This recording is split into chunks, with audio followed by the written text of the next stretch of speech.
পাকিস্তানি টেররিস্টদের দ্বারা পহেলগাঁওয়ে যে হিন্দু হত্যা হয়েছে তার প্রতিক্রিয়ায় ভারত যে কঠোর অবস্থান নিয়েছে তার অনেকগুলোর মধ্যে একটি হচ্ছে ভারতে অবৈধভাবে বসবাসকারী সমস্ত রকম পাকিস্তানিদের এদেশ থেকে বিতাড়ন করা।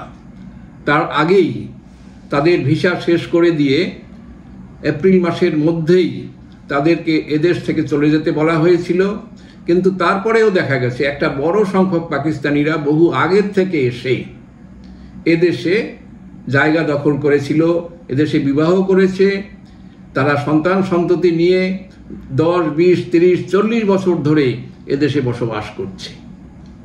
তারা ওখান থেকে অনেকে ভিসা নিয়ে এসেছিল, কারুর ভিসা স্বল্পমেয়াদী ছিল, কারুর ভিসা ছিল দীর্ঘমেয়াদী, কিন্তু সেই ভিসার সময় শেষ হয়ে যাওয়ার পরেও তারা কিন্তু এদেশ থেকে ফিরে যাওয়ার মতো তেমন কোনো উদ্যোগ নেয়নি। ফলে ভারত সরকার সেই ধরনের অবৈধ বসবাসকারী পাকিস্তানিদের ক্ষেত্রে কঠোর অবস্থান নিয়েছে। তাদের খুঁজে পাওয়ার জন্য প্রত্যেকটি রাজ্য সরকারকে নির্দেশ দেওয়া হয়েছে যে সমস্ত যে পাকিস্তানিরা এই দেশে রয়েছে তাদেরকে খুঁজে বের করতে হবে এবং এদেশ থেকে নির্দিষ্ট সীমার মধ্যে যারা চলে না গিয়েছে তাদের বিরুদ্ধে শাস্তিমূলক ব্যবস্থা নেওয়া হবে। এভাবে শুরু হয়েছে ধরপাকড়।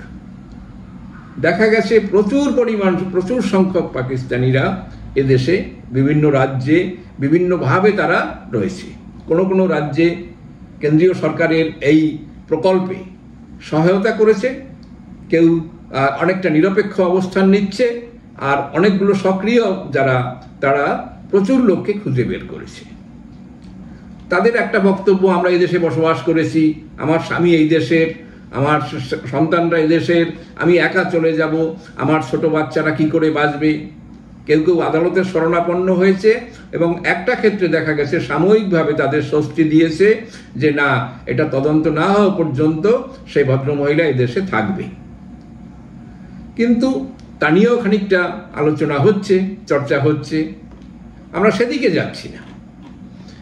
কথা হলো যে এই যে লোকগুলো এদেশে আছে তারা দেখাচ্ছে আমরা দীর্ঘদিন ধরে আছি, আমাদের রেশন কার্ড আছে, আমাদের আধার কার্ড আছে, আমাদের প্যান কার্ড আছে, আমরা এদেশে ভোট দিচ্ছি, তার জন্য ভোটার কার্ড আছে, ভোটার তালিকায় আমাদের নাম আছে।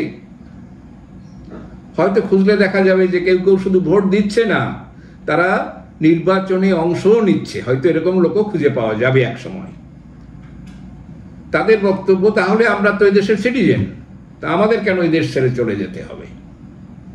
ঠিক এমনি একটি কথা সিএএ অর্থাৎ সিটিজেনশিপ অ্যামেন্ডমেন্ট অ্যাক্ট 2019 সেখানেও এসেছিল। সেই সংশোধনী পাশ হওয়ার পরে অনেকে প্রশ্ন তুলেছিলেন, এমনকি এই রাজ্য থেকে অনেকে প্রশ্ন উঠিয়েছেন যে ভারতের নাগরিক না হলে তারা এদেশে কি করে ভোট দেয়, কাজেই তারা যখন ভোট দিচ্ছে ভোটার কার্ড আছে, আধার কার্ড আছে, তারা এদেশের নাগরিক। কিন্তু আমরা এর আগে একাধিক ভিডিওতে এই বিষয়টা পরিষ্কার করার চেষ্টা করেছিলাম। Aadhaar card, ration card, PAN card এগুলো আলাদা আলাদা আইনের মাধ্যমে এটা কাজ করে। ঠিক একইভাবে যে ভোটারের জন্য যে ভোটার তালিকা বা ভোটার আইডেন্টিটি কার্ড, এটাও সেই একইভাবে একটা আলাদা আইনের আওতায় আসে। কিন্তু যেটা আমাদের এদেশের নাগরিকত্বের প্রশ্ন, তা হচ্ছে ইন্ডিয়ান সিটিজেনশিপ অ্যাক্ট, যেটা নাগরিকতার আইন, যেটা 1955 সালের, সেই আইনের আওতায় আসে। আর সত্যি কথা যে যারা নাগরিক নয় তারা আধার কার্ড পেতে পারে না, তারা ভোটার কার্ড পেতে পারে না, তারা ভোট দিতে পারে না, তারা এদেশের পাসপোর্ট পেতে পারে না। কিন্তু বিভিন্ন সময় রাজনৈতিক সহযোগিতায় বা ভুল তথ্য দানের দ্বারা তারা এই কার্ডগুলো, এই জিনিসগুলো অর্জন করেছেন এবং তারা মনে করেন যে আমরা সিটিজেন না হলে আমাদের এইগুলো কিভাবে দেওয়া যাচ্ছে, এবং অনেক ক্ষেত্রে তারা রাজনৈতিক পৃষ্ঠপোষকতা পেয়েছেন, কারণ রাজনৈতিক কর্তা ব্যক্তিরা অনেক সময় বলেন যে তোমাদের এইগুলো যখন আছে তোমাদের এদেশ থেকে আর কে তাড়ায়। কিন্তু সেটা ঠিক নয়। ভারতের নাগরিকতা পেতে হলে যারা বাইরের দেশ থেকে এসেছে তাদের জন্য অনেকগুলো নিয়ম কানুন রয়েছে, সেইভাবে সেই নাগরিকত্ব অর্জন করতে হয়। নাগরিকত্ব অর্জন করার জন্য অনেক দিক রয়েছে। যেহেতু বিষয়টি আমাদের তার সাথে যুক্ত নয়, সেই জন্য আমরা সেই বিষয় নিয়ে পুঙ্খানুপুঙ্খ আলোচনা করব না। আমরা বলবো যে যে কোনো দেশের লোক সে যদি ভারতের নাগরিকত্ব চায় এবং ভারত সরকার যদি মনে করেন যে তাকে নাগরিকত্ব দেওয়া যেতে পারে, তাহলে তারা এদেশের নাগরিক হতে পারেন, তাদের নাগরিকত্ব সার্টিফিকেট দেওয়া হয়।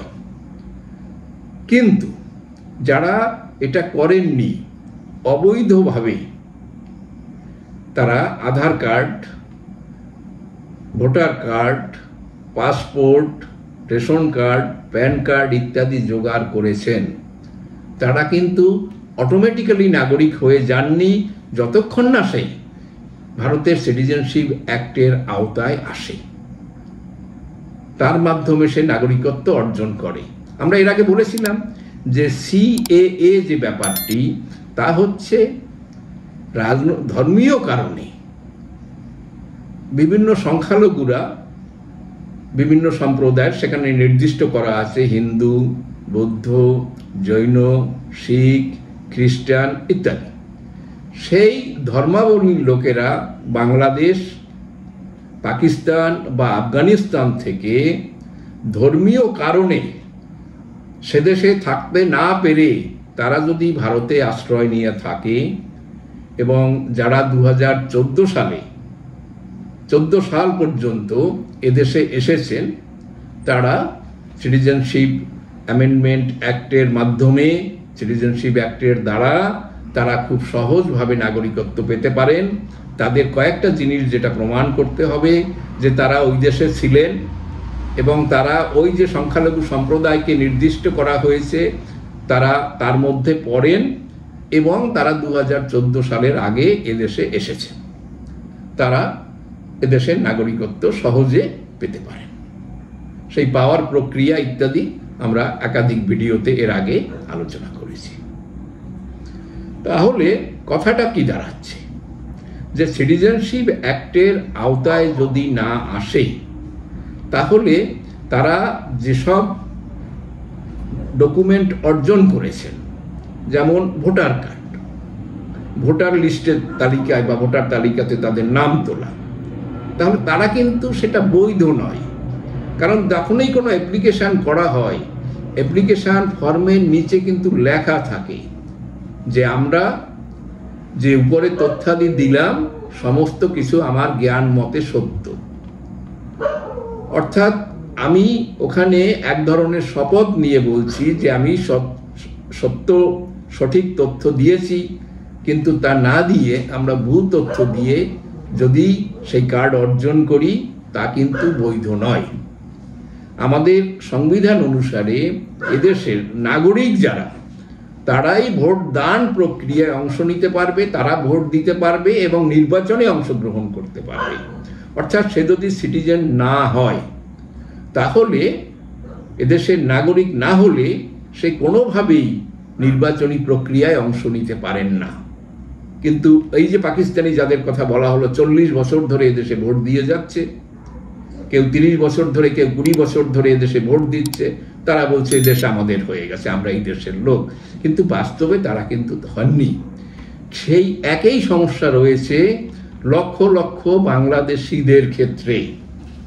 কারণ এই বাংলাদেশিরা যেভাবে বাংলাদেশ থেকে বা আগের পাকিস্তান থেকে এদেশে এসেছেন বা আসতে বাধ্য হয়েছেন, তারা যতক্ষণে এই বৈধ নাগরিকত্ব অর্জন না করবেন, ততক্ষণে তার যে পাসপোর্ট, তার যে ভোটার কার্ড, আধার কার্ড ইত্যাদি, তা কিন্তু অবৈধ বলেই গণ্য হবে। এবং কখনো যদি কোনো তদন্ত হয়, সরকারি চাকরি বা ইত্যাদির ক্ষেত্রে যদি কখনো এই নিয়ে তদন্ত প্রক্রিয়া হয়, তাহলে দেখা যাবে যে তার এইসব নিয়ে বড় সমস্যায় পড়ে গেছে। সেই একই সমস্যা থেকে গেছে লক্ষ লক্ষ বাংলাদেশের লোক যারা বিভিন্ন কারণে দেশে আসতে বাধ্য হয়েছেন। তারা সমস্ত কিছু অর্জন করেছেন, সমস্ত কার্ড তারা পেয়েছেন, ভোটার কার্ড পেয়েছেন, ভোট দিচ্ছেন, পাসপোর্ট তৈরি করেছেন, কিন্তু যদি কখনো কোনো তদন্ত এই বিষয় নিয়ে হয় তখন তারা কিন্তু প্রমাণিত হবে যে তারা এদেশের সিটিজেন না এবং অবৈধভাবে ওইগুলো অর্জন করেছেন, এবং সম্প্রতি যে আইন তৈরি হয়েছে সেই আইনের আওতায় তারা এলে তারা চরম শাস্তি ভোগ করবেন। কাজেই পাকিস্তানের এই যে লোকগুলো যাদেরকে এখন এদেশ থেকে ধরে তাড়িয়ে দেওয়া হচ্ছে, তাদেরকে ভারতের থেকে বিতরণ করা হচ্ছে, তারা কিন্তু একটা আই ওপেনার হিসাবে কাজ করবে। তারা চোখে আঙ্গুল দিয়ে দেখিয়ে দিচ্ছে যে এদেশে থাকলেই, এদেশে বিয়ে করলে, এদেশে সন্তান সন্ততির জন্ম দিলে, এদেশে সম্পত্তি কিনলে তাতেই তারা এদেশের সিটিজেন হয়ে যায় না। এদেশের সিটিজেন পেতে হবে ভারতের নাগরিকত্ব আইন, যে সেই আইনের আওতায়। সেটা যতক্ষণে না হবে ততক্ষণ কিন্তু তাদের নিস্তার নেই। কাজেই বাংলাদেশের যারা আছেন তারা, আমাদের মনে হয়, আমরা কোনো রাজনৈতিক দৃষ্টিকোণ থেকে বলছি না, আমরা তাদের মানে সুপরামর্শ হিসাবে আমরা বলছি যে এই ব্যবস্থায় তারা যদি সহজে নাগরিকত্ব অর্জন করেন সেটা তাদের পক্ষে মঙ্গলদায়ক হবে।